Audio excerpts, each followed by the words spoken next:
لا حول ولا قوة إلا بالله. حي على الصلاة حي على الفلاح حي على الفلاح الله أكبر الله أكبر لا إله إلا الله.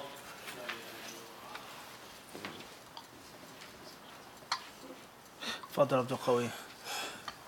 My question is that some of the recent hadiths we've been going over had a recurring theme about, pre-game, making sure that we do certain things to make sure that in the salah we can be able to concentrate and have to sure.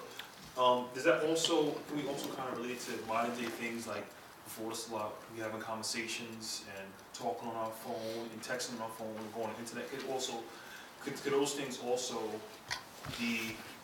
Question is regarding many of the hadiths that we've been reading pertaining to what we've called the pregame. Focusing and thinking about what you're about to do before you actually do it. With regards to the dhikr, how you walk, toothstick, how you dress, etc. Does this also cross over or overlap into social media, having conversations, laughing, joking, playing with our phones, etc.? Without a question. Without a question. Is it permissible to talk in a masjid? No doubt. Does it have to be religious speech? Doesn't have to be. You're talking about wordy things in a masjid at a limit. As long as nothing vulgar or foul, at a limit, with a limit to that. But right before the salat, the dua, the blessings on Jum'ah, brothers laughing, joking, so on and so forth, there's no question about that. So you go from laughing, talking, playing on your phone, looking at this, talking about this gossip, and then Allahu Akbar. And you instantly go to khashi'in wal khashi'at. It doesn't work like that. Just like anything else. Wallahu alam. That's in brief. This is MR from Surrey, UK. If someone has wudu and they wear socks and then they take them off, do they have to make full wudu before putting the socks back on to wipe over them, or does it suffice? They don't necessarily have to do that, no. They don't have to do that, no. Initials DA from What Virginia. Why is there gang mentality in Salafi communities in the East Coast? Question says, why is there gang mentalities and Salafi communities in the East Coast? I don't think it's just in the East Coast. I don't think so. Where does the question come from? Virginia. As we always try to encourage the people to read history, all right, and to know about geography as well, social issues and political issues. Okay, where did it come from? The gang mentality that the person is saying that there is. It had to come from somewhere. Don't ever forget that on a chessboard, the pawns are only pawns. And the true powerful pieces, the power players, the kings and the queens, the rooks, they make the moves. So don't make the pawns the dartboard or the punching bag. Someone taught them that gang thuggery. Someone taught them how to behave like that.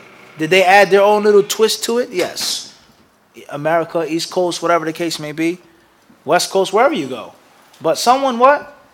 Taught them how to behave like that. And if they didn't teach them that, they condoned that behavior. So I think that's one of the most important ways of getting out of the sickness, is to go to the root of the sickness. And not just beating up pawns. People say these days, these students of knowledge are always making fitna in America. They're always making fitna. They're only days and students of knowledge. There has to be a puppet master that's moving them and shaking them and making them operate. And Allah knows best. Last question. Naam. Wa alaikum salam wa rahmatullah. Initials MR from Surrey, UK. What is the best translation of Sallallahu Alaihi Wasallam in English? In different books that have been translated or written in English, there are many different translations. The best translation of Sallallahu Alaihi Wasallam in English, I can't say. Because the scholars of Islam themselves, they differ on what it means in Arabic. The ulama of Islam, they differ on what's meant by Sallallahu Alaihi Wasallam in Arabic. So if they differ in Arabic, and they differ what it means in a religious sense in Arabic, let alone English. Some of the scholars of Islam, they say the best thing that is said, is quoted by Abu al-Aliya al-Riyahi, the Tabi'i.